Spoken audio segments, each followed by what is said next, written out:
Good afternoon, Satan here. I'm the one who puts the peas in your Chinese takeaway. You've just caught me enjoying a spot of afternoon tea.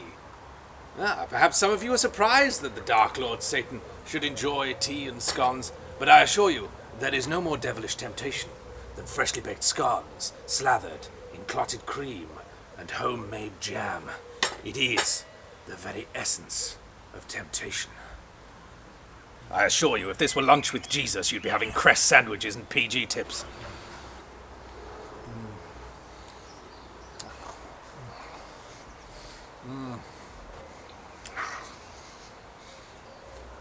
What's that? I discern a pricking of ears among some of you at my pronunciation of the word scone. Israel, Palestine, atheism or faith, leave or remain, oasis or blur. Such divisions fade into insignificance compared to the great scone debate. 25 years from now, a vast war shall be fought on this very issue. Families will dissolve, countries shall fall apart, the peoples of Devon and Cornwall shall splinter into a side conflict over whether to apply the cream or the jam first, and I shall simply sit back, have tea on the lawn, and watch as the chaos and carnage unfolds, as ever. But first, let me turn to the matter of my correspondence. I have received a number of missives. I shall address each one in turn. So, let us begin with... Dear Satan, I feel like synchronized clapping has become a farce. Is this your doing? Well, Thomas, this has nothing to do with me whatsoever. Far from applauding the NHS, I would much rather it was all sold off. I'm no fan of such a charitable organisation. In fact, as far as healthcare is concerned, I consider my greatest achievement to be persuading a good many intelligent Americans that their healthcare service is anything other than completely insane. Adam writes, is there any way you could get round to infecting Rupert Murdoch? Now, why should I want to do a thing like that? Now, you're obviously unaware, Adam, but it is in fact scientifically impossible to infect the undead. But even if it were possible, I would be very much against it. I feel it would give Rupert a distinct disadvantage when next we play whist. I am nothing if not a firm believer in always playing games in a sportsmanlike way. Rupert shall go uninfected. The next question comes from Robin, who writes, my housemate Sarah laughed at me the other day for choking on a sausage. Could you please see that she receives some comeuppance? Now, Robin, I do believe that your housemate Sarah is a ginge, and therefore one of my flame-haired maidens. Her soul has been mine from the very beginning. You should watch your back. There will be no comeuppance. The next question comes from Mr. Bell, who writes, Dear Satan, I want to join. Is there an apprenticeship scheme?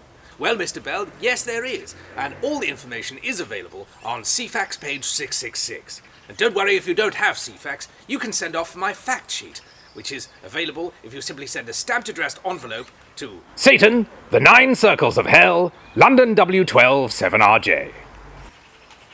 Leanne writes, I have a question for Satan.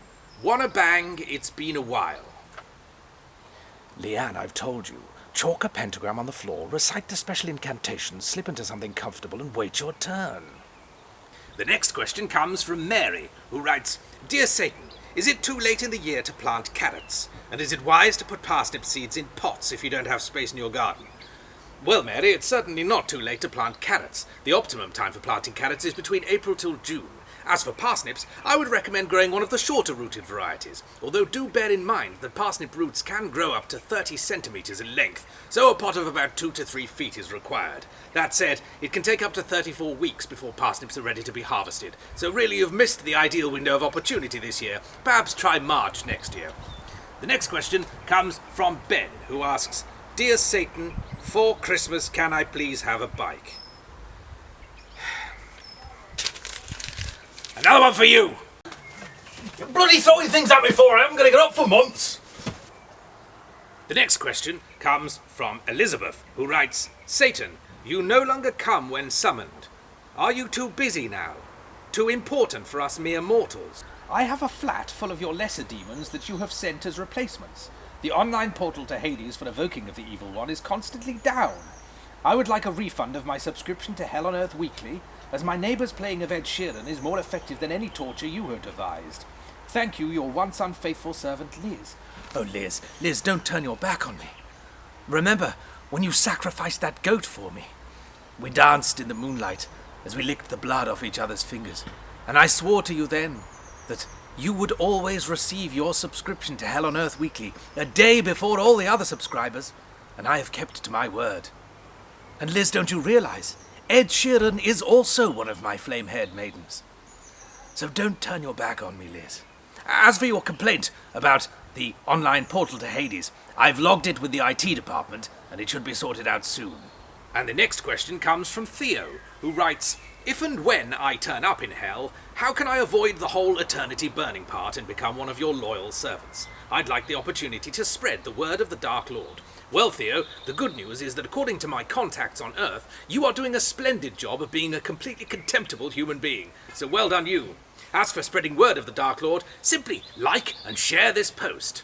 And that goes for all of you. So before I go, just time to say, Sham, yes, Batman is a pervert. Francis, what do you think this is, a relationship advice column? And Ian Alliston, don't be so filthy. Of course I will. Ciao.